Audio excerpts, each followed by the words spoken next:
Dostlar selamünaleyküm. Türk devletleri Güney Kıbrıs'ta büyükelçilik açma kararı aldıktan sonra Türkiye'nin ne tepki vereceğini merak ediyorduk. Daha sonra kulis bilgileri geldi ve tepkinin kapalı kapılar ardında gösterileceğini öğrendik. Sonrasında Türk Devletleri Teşkilatı'nın en önemli danışma kurulu olan Aksakallar Konseyi, Kuzey Kıbrıs Türk Cumhuriyeti'nde toplanma kararı aldı. Gerçekten ilginç gelişmeler yaşanıyor. Peki bu karar nasıl alındı? Ben bize ihanet edildiğini düşünüyordum. Başkaları bunun büyük bir plan olduğunu iddia ediyordu. Onların dediği mi doğru çıktı yoksa Türkiye ortaya büyük bir koz sürüp Türk devletlerine geri adım mı attırdı? Bir koz kullandıysa bu koz ne olabilir? Bugün çok önemli soruları cevaplıyoruz. O yüzden uzatmadan başlayalım. Ama siz de bu tarz videoları seviyorsanız videoyu beğenmeyi ve kanalımıza abone olmayı unutmayın.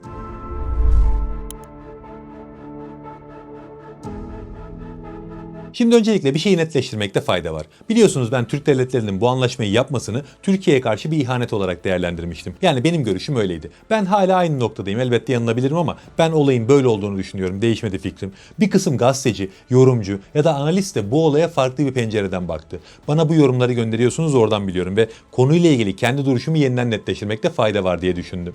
Bazıları da buna büyük bir plan olarak baktı. Yani Türk Devletleri Teşkilatı'nın Güney Kıbrıs'a büyükelçilik açması ve Birleşmiş Milletler'in ilgili kararlarını tanımasının bir oyun olduğunu düşündüklerini söylediler. Tabii ki bir plan varsa bir amaç olmalı. Böyle düşünenlere göre amaç Batı'nın olası tepkilerini azaltmak. Yani Türk Cumhuriyetleri aslında Kuzey Kıbrıs Türk Cumhuriyeti'ni tanıyacak ama Batı'nın buna çok fazla tepki vereceğini biliyorlar. İşte bu tepkiyi azaltmak için böyle bir kurgu yapıldı. Türk Cumhuriyetleri Güney Kıbrıs'ı tanıyarak Batı'ya bir zeytin dalı uzattı. Aynı devletler bu sefer Kuzey Kıbrıs Türk Cumhuriyeti'ni tanıyınca Batı daha kısıtlı bir tepki verecek. Tepkilerin dozu daha düşük olacak. Olayı bu şekilde yorumlayanlar da oldu. Bu elbette bir görüş ama ben buna kesinlikle katılmıyorum. Yani Türk Devletleri Teşkilatı'nın birazdan bahsedeceğimiz Aksakallar Konseyi toplantısının Kuzey Kıbrıs Türk Cumhuriyeti'nde yapılma kararına rağmen böyle bir görüşe katılmıyorum. Çünkü bana anlamsız geliyor. Düşünün, ortada bir Kıbrıs sorunu var ve Kuzey Kıbrıs Türk Cumhuriyeti'ni tanımasını beklediğimiz Türk devletleri var. Bu devletler Batı'nın tepkisinden çekindikleri için Kuzey Kıbrıs Türk Cumhuriyeti'ni tanımıyorlar. Çünkü Batı'ya göre Kuzey Kıbrıs Türk Cumhuriyeti diye bir devlet yok.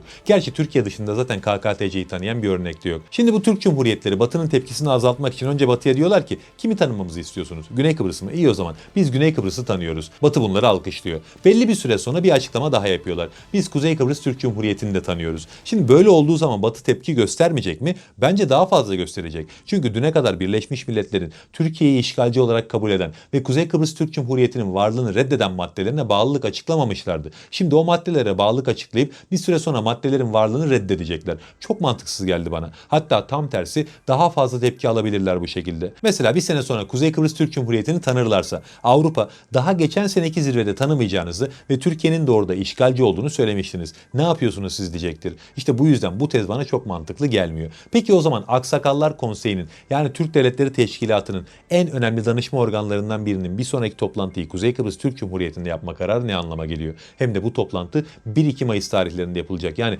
Avrupa Birliği Orta Asya Zirvesi'nden sadece bir ay sonra. O zaman bu durum Türkiye'nin bir plan kurmuş olabileceğini göstermiyor mu? Hayır, göstermiyor. Türkiye zaten bu işi kapalı kapılar ardında çözme kararı almıştı. Yani Türk Cumhuriyetleri ile yapılacaktı görüşmeler ve verilecek tepki basın önünde verilmeyecekti. İşte o tepki verilmiş ve herkes ayağını denk almış gibi görünüyor. Burada görünen bu. Peki Türkiye Kıbrıs'ı tanıyan devletlere nasıl geri adım attırmış olabilir? Bununla ilgili ihtimal çok ama bence muhtemel olan bir gaz anlaşmasında Türkiye'nin konumu koz olarak kullanılmış ve ayaklarını denk almaları gerektiği hatırlatılmıştır. Çünkü ilk başta bu olaya 13 milyar dolar için Türkiye'ye ihanet ettiler şeklinde tepki verdik. Ama burada oturmayan bazı şeyler vardı. 13 milyar dolar çok büyük bir rakam değil. Yani Türk devletlerinin Türkiye'yi sırtından vuracak kadar gözünü döndürebilecek bir rakam değil. Abartmaya gerek yok. Bu rakam için Türkiye'yi kaybetmeyi göze almış olmaları oturmuyordu kafamda. Avrupa'dan çok daha büyük bir şey koparmış olmaları lazım. Bu ne olabilir diye düşününce de aklıma tek bir şey geldi. O da ciddi bir gaz anlaşması. Avrupa şu an arayış içinde. Rusya ile zaten araları bozuldu. Enerjide sorun yaşıyorlar. Ki ilerleyen dönemde bu sorun daha da büyüyecek.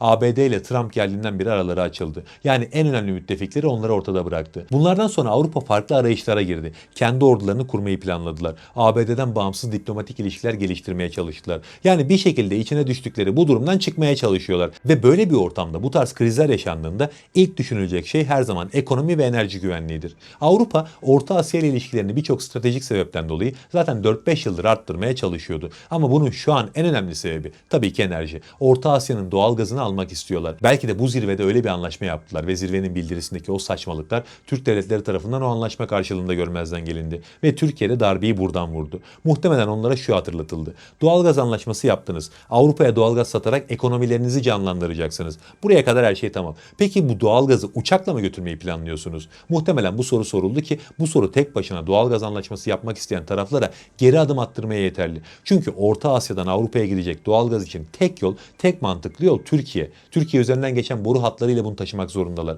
Bunun yanında bir de Türkiye'nin en yakın müttefiki yani Azerbaycan faktörü de var. Yani mesele başından sonuna kadar Türkiye'siz olamaz. Tabii kağıt üzerinde böyle bir şey mümkün mü derseniz mümkün. Yani Türkiye olmadan da Avrupa'ya gaz taşıyabilirler. Ama ilk adımdan itibaren sorunlarla boğuşmak zorunda kalacaklar. Şöyle bir yol kullanabilirler. Orta Asya'dan çıkan gaz Hazar Denizi'nden Azerbaycan'a, buradan Gürcistan'a, Karadeniz üzerinden de Romanya'ya ulaştırılır. Buradan Avrupa'ya girer. Yani Türkiye'siz bir güzergah var mı? Evet var ama işlevsel değil. Çünkü zaten Hazar Denizi'nden geçirilecek yeni bir boru hattı Rusya ve İran'dan ciddi tepki görecek. Hadi diyelim onu aştılar. Kıbrıs'ta Türkiye'yi arkasından vuran Türk devletlerine Azerbaycan yardım etmez. Önce Türkiye ile aranızı düzeltin der. O yüzden oradan geçiremezler. Hadi diyelim ki oradan da geçirdiler. Azerbaycan'ı bir şekilde ikna ettiler. Bu sefer Karadeniz'deki sıkıntı başlayacak. Karadeniz'de o boru hattını denizin dibinden döşeyerek Romanya'ya kadar geçirmek o kadar büyük bir maliyet ki bu sefer o Orta Asya'dan aldıkları gazın fiyatı bugüne kadar Rusya'dan aldıkları gaza göre kat kat artacak. Maliyet çok yükselecek. Yani Rusya'ya olan bağımlılığı engellemeye çalışmak elbette onlar açısından mantıklı ama bunu yaparken